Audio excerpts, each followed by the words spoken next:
Well, hello. Welcome in. This is Andrew, the Archon Philosopher, talking philosophy to the philosopher in all of us.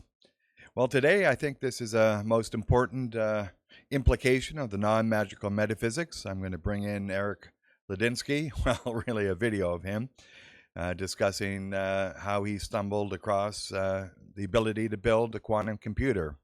Eric Ladinsky is from D-Wave, and he built the first quantum computer.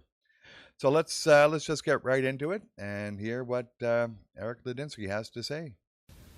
But they ran a current clockwise, right? All the current was going clockwise. It's important. All the current's going clockwise. And all the current was going counterclockwise simultaneously. So they did an experiment that demonstrated this. So that's rather like you being at the velodrome on your bike and going clockwise and counterclockwise simultaneously, one individual, right? It's that kind of crazy. And I said, there it is. And so the New York Times article was Schrodinger's cat lives.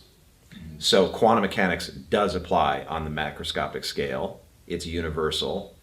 And the reason we don't normally see it is because of all of these interactions with the external environment with this object. They had isolated the object sufficiently and it had the requisite properties to demonstrate the full-blown quantum mechanical effects at macroscopic scales. So this was, to me, a revolutionary thing. And I said, there it is. That's my quantum bit.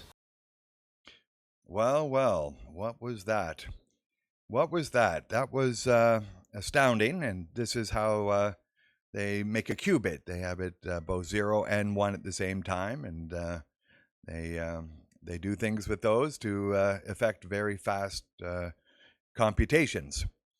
However, what we want to take, what I take as the most important thing from this little snippet, and the whole conversation was mind-blowing, but quantum mechanics applies at the macroscopic level. That's what we want to take from this, and we don't see it. And this is the question. So ontological disintegration, as I discussed in a video, is the end of being of things in the world, of particles, that they move into a state of ontological disintegration. Ontological is being, so they lose their being. They don't have any being in the world.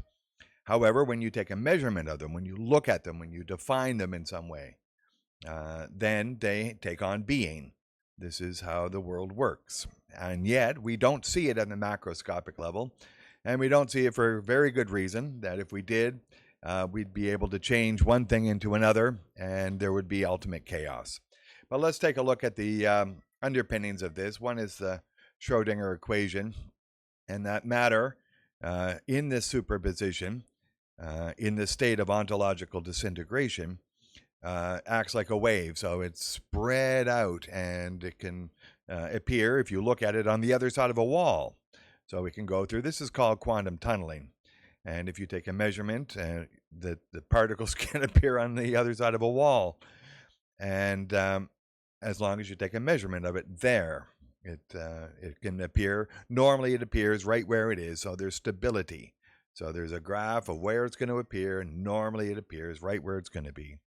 And thus the world is stable. Then we take a look way back at Niels Bohr, and he noted the irreversibility of measurement.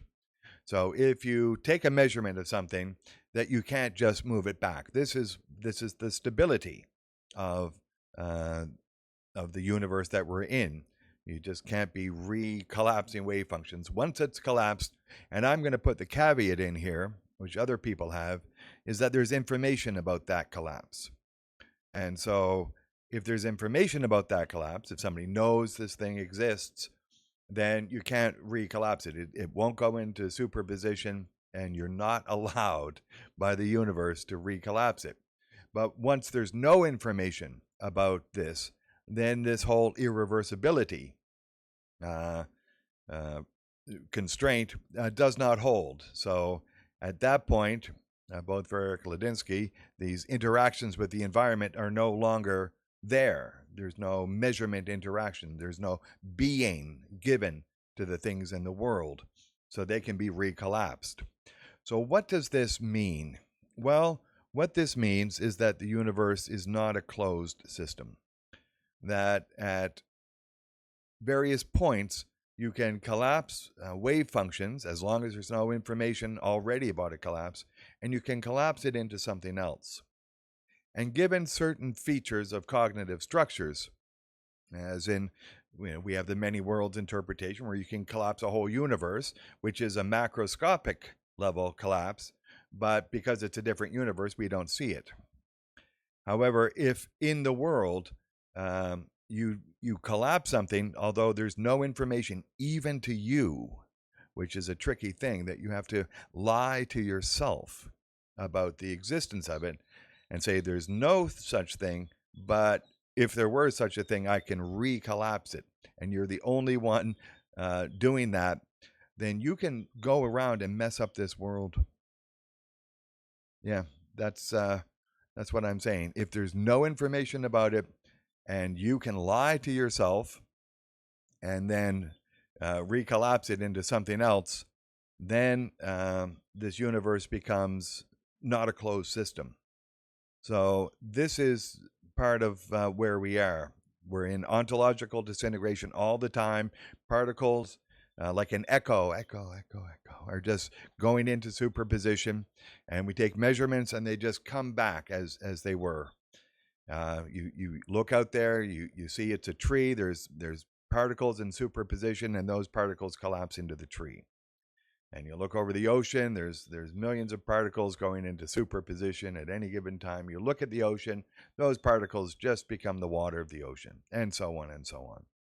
However, if you have that ability to lie to yourself, then you can walk through and use imagination and collapse it into something very different than what it otherwise would have been.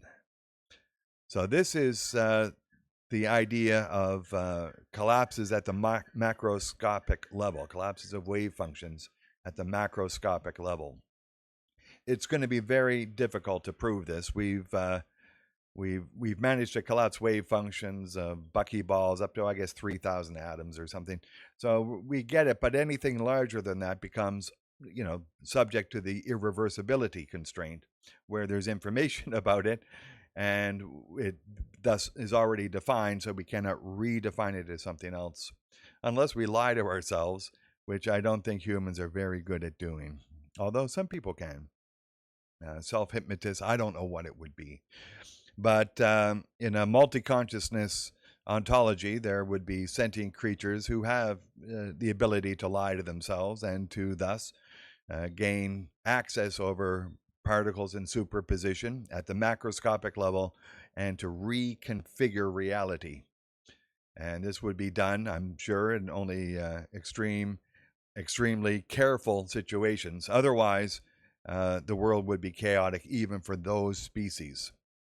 And so if we're looking at the species that are flying around in the craft in our sky, it's perhaps a possibility that one or more of them can do this at certain instances. And so humans better be very careful, because at some point they may find, ultimately the demiurge who can look into the future and collapse a wave function in the future, given the video I made about the collapse of the originary universal wave function. That species can do maximum damage to reality. Anyway, take a look at those videos. If you have any questions, let me know. Thank you for support, subbing, liking, subscribing, commenting, sharing, all that good stuff. And until we meet again, hey, isn't that a song? Until we meet again. Thank you all.